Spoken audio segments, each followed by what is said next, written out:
আমি দশম শ্রেণীর ছাত্রী রিফায়াত আজকে আমাদের শিক্ষক সম্মাননা দিবস উপলক্ষে আমাদের শ্রদ্ধেয় শিক্ষক ও শিক্ষিকাগণদের উদ্দেশ্যে আমাদের সম্পূর্ণ আলামান শিক্ষা মিশনের তরফ থেকে একটি কবিতা আবৃত্তি করে শোনাবো। কবিতার নাম শ্রী চরণেশ্বর মাস্টার মশাই, কবি ঋতশ্রী মজুমদার।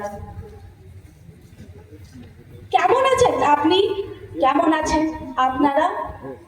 মোটা চশমার ফ্রেমের আড়ালে লুকিয়ে থাকা চোখ দুটো ভালো আছে তো? ওই চোখ দুটো ছিল ভীষণ দুর্দান্ত, যার সামনে আমাদের সমস্ত লুকোচাপা ধরা পড়ে যেত অনায়াসে। আপনার হাতের লাঠিটা ভালো আছে তো মাস্টার মশাই, নাকি হারিয়ে যাচ্ছে ক্রমশ? এখনো পড়াতে পড়াতে ঘুমিয়ে পড়ে নাকের মতো? অঙ্ক কষতে দিয়ে চোখ দুটো বুঝে আসতে চায়। কত হেসেছি, কত এরপরই কেটেছি আড়ালে, কিন্তু কখনো বুঝতে চাইনি মাস্টার মশাইরাও তো মানুষ। সকালের প্রেয়ার লাইনে শুরু হতো আপনাদের কথা, লাইন করে দাঁড়াও, লাইনে দাঁড়িয়ে কোনো কথা বলবে না, হাতের নখটা কাটানি কেন, পায়ের জুতোটা নোংরা কেন, পরিষ্কার ড্রেস পরে আসবে।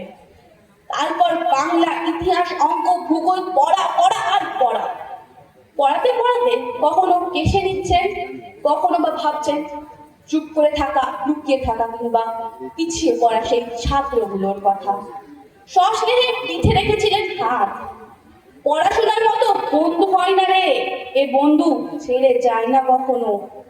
যেবার ধর্ম ধর্ম হয়ে বন্ধ হলো দোকান, রাস্তায় নেমেছিল পুলিশ।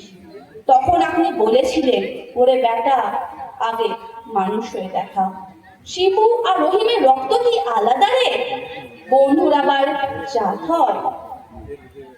মাসের পর মাস, বছরের পর বছর, যুগের পর যুগ পড়িয়েছেন, বুঝিয়েছেন।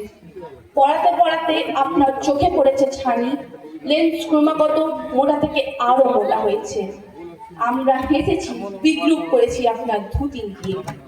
তবু যখন পিছনে ফিরে দেখাই, দেখি আমার ধুতি আর সুতির পাঞ্জাবি পরা সেই মাস্টার মশাইকে। আপনি আবার হাতে লাঠি তুলে নিন মাস্টার মশাই, আমাদের পরবর্তী প্রজন্মকে যে প্রথমেই মানুষ বানাতে হবে। আসসালামু আলাইকুম।